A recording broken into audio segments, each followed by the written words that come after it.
check natin yung track layout ni Vertis North para sa month of April. So after ng start line, diretso kagad sa curve and yung one down receiver. So nakikita nyo ang daming intersections dun sa ilalim. Pagkatapos ng one down receiver, diretso sa elevated na U-curve. So dire-diretso pa rin yan sa intersections dun sa bandang ilalim papunta sa back straight.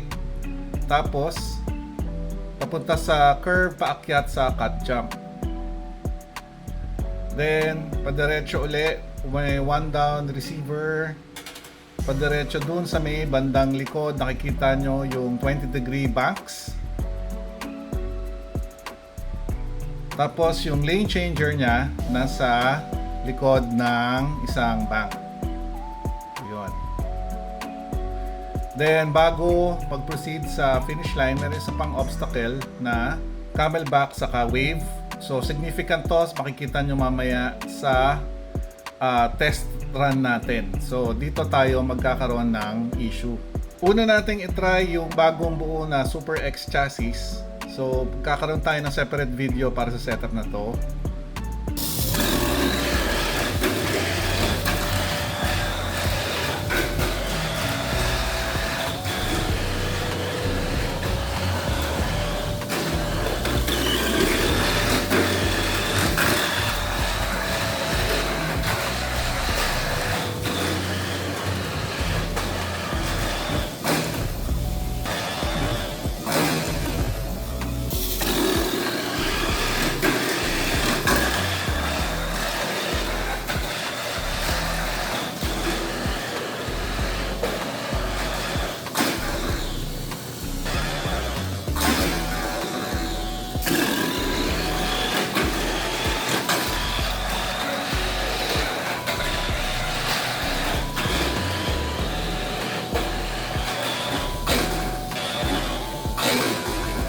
As mentioned ko kanina, nagkaroon tayo ng problema dito sa portion na to.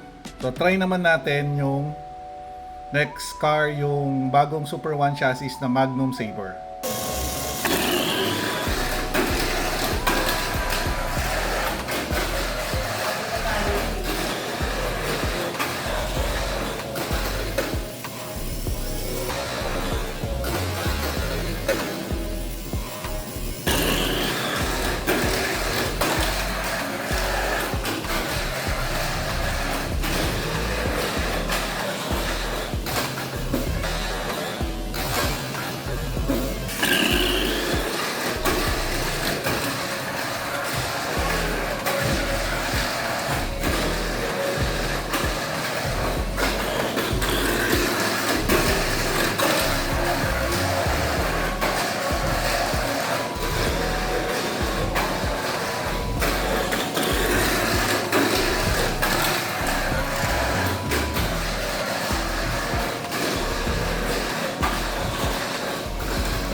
After ng several runs, nakita natin kung saan yung pinaka-problema.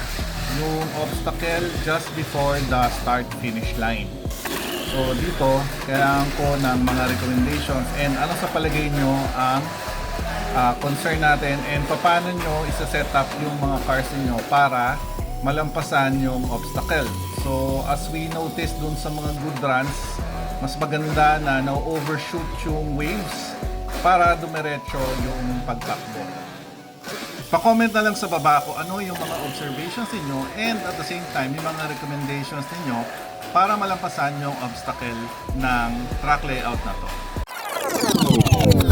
Pahabol lang, editor's note, naisip ko kung paano kaya kung i-mute yung brakes dun sa harapan saka sa likod using Tamiya tape. Titignan natin kung paano siya magre-react dun sa obstacle.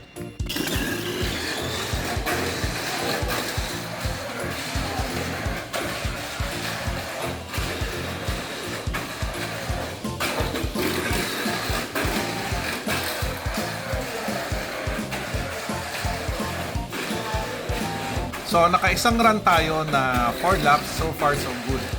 Unfortunately, hindi na natin nasundan yung mga runs kasi marami ng ibang racers ang nakapila. Pero we'll be sure to return dito sa the brickyard para matest ang maigi dun sa iba pang mga cars natin. Kung effective ba kung i-mute nga yung brakes. As always, pa-click na lang ng thumbs up button and pasabay na rin ng subscribe. Thank you for watching and see you on the next one. Hey!